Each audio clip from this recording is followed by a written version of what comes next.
निवडणुका आल्या म्हणजे आमचं निवडणुकीचं काम होतं असं आम्ही कधी केलं. निवडणुका असू द्या नसू द्या आमचं काम लोकांसाठी वर्षाचे 12 महिने 365 दिवस सुरू असतं. तर निवडणुकीची भीती आणि चिंता आमच्याकडे नसते.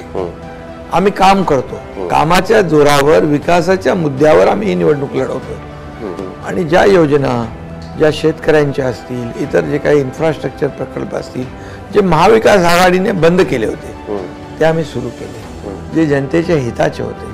मग किती प्रकल्प बघा, आज आपण समृद्धी मार्ग असेल, अटल सेतू असेल, मिसिंग लिंक असेल, मेट्रो असेल, कारशेड असेल, असे कोस्टल हायवे, हे किती प्रकल्प आम्ही कार्यान्वित केले, उद्घाटनही केलं.